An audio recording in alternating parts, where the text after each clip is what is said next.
اور راہ غیر کے ساتھ بھی اور ان کے ساتھ بھی جو تمہارے مالکانہ قبضے میں ہے۔ بلا شک اللہ تعالیٰ اسے شخص سے محبت نہیں رکھتے جو اپنے کو بڑا سمجھتا ہو، شکی کی باتیں کرتا ہو، جو کہ بخل کرتے ہو اور دوسرے لوگوں کو بھی بخل کی تعلیم کرتے ہو، اور وہ اس چیز کی بھی پوشیدہ رکھتے ہو جو اللہ تعالیٰ نے ان کو اپنے فضل سے دی ہے۔ اور ہم نے ایسے ناسپاسیوں کے لیے اہانت آمیز سزا تیار کر رکھی ہے۔ اور جو لوگ کہ اپنے مالوں کو لوگوں کے دکھانے کے لیے خرچہ کرتے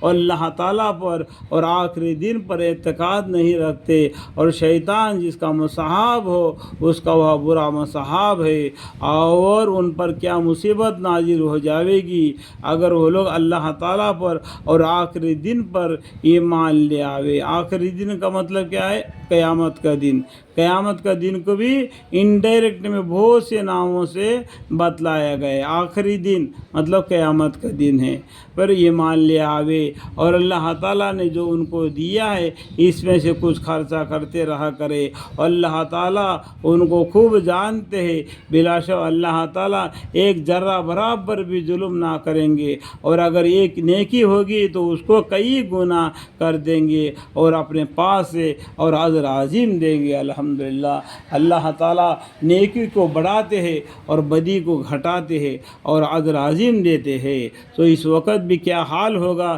جب کہ ہم ہر امت میں سے ایک ایک گواہ کو حاضر کریں گے اور آپ کو ان لوگوں پر گواہی دینے کے لیے حاضر لائیں گے اس روز جنہوں نے کفر کیا ہوگا اور رسول صلی اللہ علیہ وسلم کا کہنا نہ مانا ہوگا، اور اس بات کے آرزو کریں گے کہ کاش ہم زمین کے پوندے ہو جاوے، اللہ تعالیٰ سے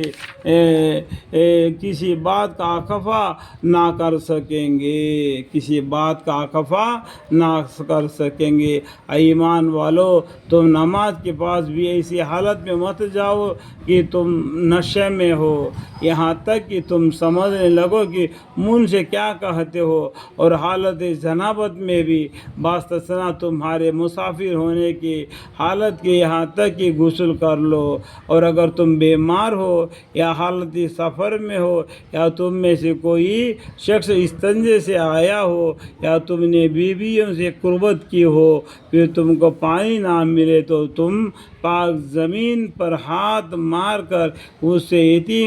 اس کے تیمم کر لیا کرو، یعنی اپنے چہروں اور ہاتھوں پر ہاتھ پھیر لیا کرو۔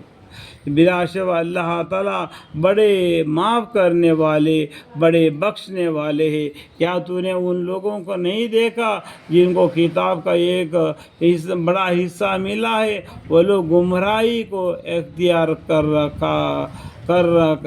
رہے ہیں اور یوں چاہتے ہیں کہ تم راہ سے بے راہ ہو جاوے، اور اللہ تعالیٰ تمہارے دشمنوں کو خوب جانتے ہیں، اور اللہ تعالیٰ کافی رفیق ہے اور اللہ تعالیٰ کافی حامی ہے۔ یہ لوگ جو یہودیوں میں سے ہے کلام کو اس کے موقع سے دوسرے طرف پھیر دیتے ہیں، یہودی اپنے کلام کو یعنی توریات کو وہ اپنی زبان سے اس کو پھیر دیتے ہیں، اور یہ اللہ کی بات کر کے جھوٹے بات کو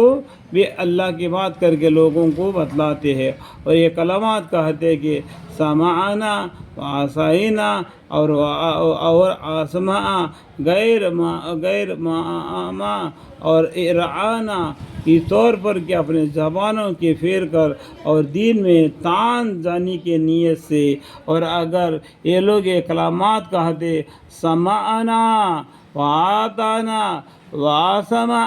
اور انذرنا، تو یہ بات ان کے لیے بہتر ہوتی اور موقع کی بات تھی، مگر ان کو خدا تعالیٰ نے ان کے کفر کے سبب اپنے رحمت سے دور پھینک دیا۔ آپ وہاں ایمان نہ لائیں گے مگر تھوڑے سے آدمی۔ اے وہ لوگوں جو کتاب دیے گئے ہو، تم اس کتاب پر ایمان لاؤ جس کو ہم نے نازل فرمایا، اللہ تعالیٰ نے نازل فرمایا ہے، ایسی حالت پر کہ وہ سچ بتلاتی ہے۔ اس کتاب کی جو تمہارے پاس ہے اس سے پہلے کہ ہم چہروں کو بالکل مٹا ڈالے اور ان کو ان کی الٹی جانب کی طرف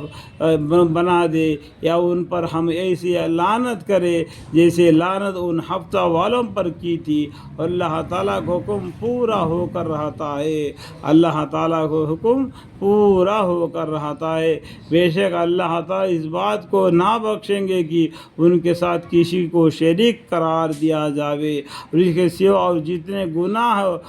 جس کے لیے منظور ہوگا وہ گناہ بخش دیں گے، اور جو اللہ تعالیٰ سے شریک ٹھہراتا ہے وہ بڑے جرم کا مرتکب ہوا۔ اللہ تعالیٰ شرک کو معاف نہیں کریں گے، اور جس کو معاف کرنا چاہتے اس کو معاف کریں گے، وہ اللہ کی مرضی ہے۔ تو اللہ تعالیٰ سے